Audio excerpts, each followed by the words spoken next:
नमस्कार। आज हम एक ऐसी हिंदी हॉरर कहानी की चीर फाड़ करने वाले हैं जो आपको डर, अंधेरे और यकीन मानिए विश्वास की एक अलग ही दुनिया में ले जाएगी। सोचिए जरा, क्या होता है जब एक जरूरी काम जिंदा रहने की जंग बन जाए। एक मामूली सा सफर एक भयानक ख्वाब में तब्दील हो जाता है। आज हम इसी की एक एक परत को खोलकर देखेंगे।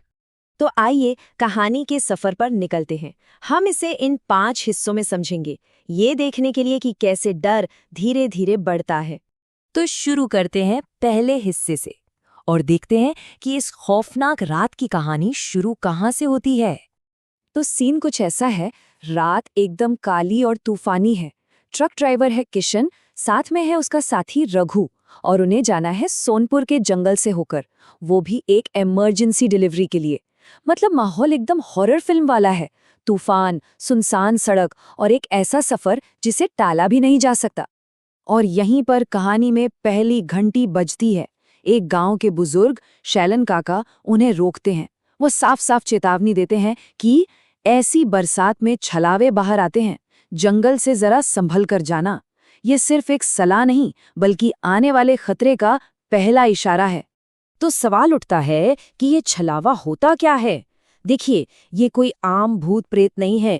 छलावा मतलब एक ऐसा भ्रम, एक ऐसी माया जो अपना रूप बदल सकती है।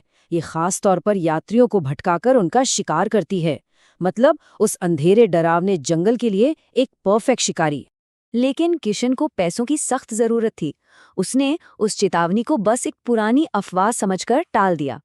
और बस यही वो गलती थी, वो फैसला था जिसने इस पूरी डरावनी कहानी की नींव रख दी। अब कहानी दूसरे पड़ाव पर आती है। अब तक तो सिर्फ चेतावनी थी, लेकिन अब खतरा एक खौफनाक हकीकत बनकर उनके सामने आने वाला था।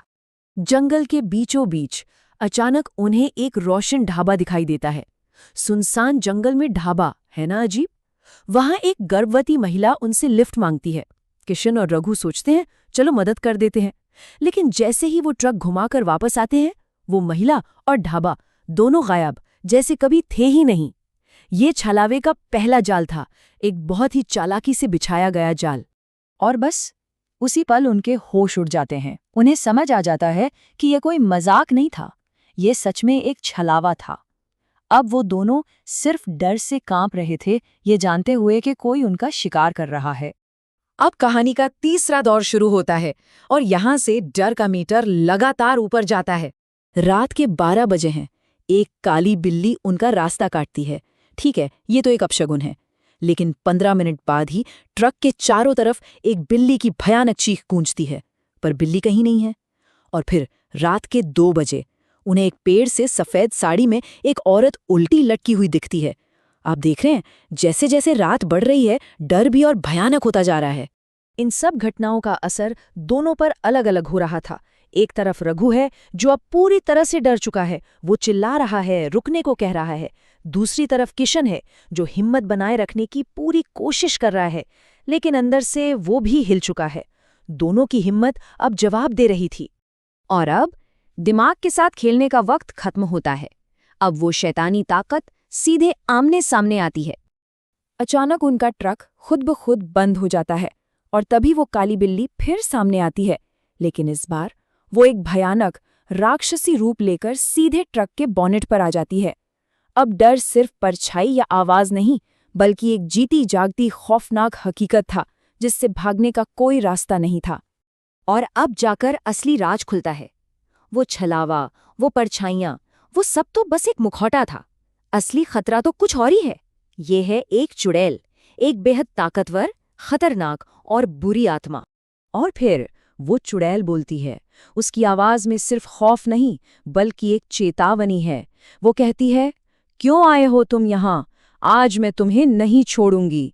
इससे साफ हो जाता है कि ये कोई भटकती आत्मा नहीं बल्कि एक ऐसी शैतानी ताकत है जो इस जंगल को अपना इलाका मानती है और घुसपैठियों को मार देती है। अब कहानी अपने आखिरी और सबसे अहम मोड़ पर है। यहाँ सवाल ये है कि जब डर अपनी हद पार कर जाए तो इंसान क्या करता है। देखिए, एक तरफ है मौत का खौफ, खिड़की से लटकती वो चुड़ैल जो उन्हें मारने के लिए तैयार है, और दूसरी तरफ है किशन, जो हनुमान जी का भक्त है। वो अपने सारे डर को एक किनारे रखकर प्रार्थना करना शुरू कर देता है। ये परम भय और परम आस्था की सीधी टक्कर है। वो हनुमान चालीसा की पहली पंक्ति दोहराता है, जय हनुमान ज्ञान गुण सागर। किशन का हथियार कोई लाठी या पत्थर नहीं, बल्कि उसके शब्द हैं, उसकी आस्था है, और यही आस्था उसकी ढाल और तलवार बन जाती है। और इसका असर देखिए, प्रार्थना के पवित्र शब्द उस चुड़ैल को आग की तरह जलाने लगते हैं। वो चीखती है, तड़पती है, कहती है कि ये शब्द उसे जला रहे हैं, लेकिन किशन रुकता नहीं, वो पूरी लगन से जाप करता रहता है। यहाँ प्रार्थना सिर्फ मन की शांति के लिए नहीं, बल्कि एक असली हथियार है। और फिर सुबह होती है। दूर मंदिर की घंटियों की आवाज आती है और सूरज की पहली किरण जैसे ही जंगल में पड़ती है, वो चुड़ैल चीखकर धुएं में बदल जाती है। प्रार्थना ने जो लड़ाई शुरू की थी, उसे सुबह की रोशनी ने खत्म कर दिया। आखिरकार आस्था और उम्मीद की अंधेरे और डर पर जीत होती है। तो अंत में ये कहानी हमें एक सवाल के साथ छोड़ जाती है। आज के इस मॉडर्न ज़माने में भी डर और विश्वास की ऐसी पुरानी कहानियाँ हमें इतना क्यों डराती हैं और साथ ही इतना सुकून क्यों देती हैं? शायद इसलिए क्योंकि ये हमें उस उम्मीद से जोड़ती हैं कि हर अंधेरे के बाद सुबह ज़रूर होती है।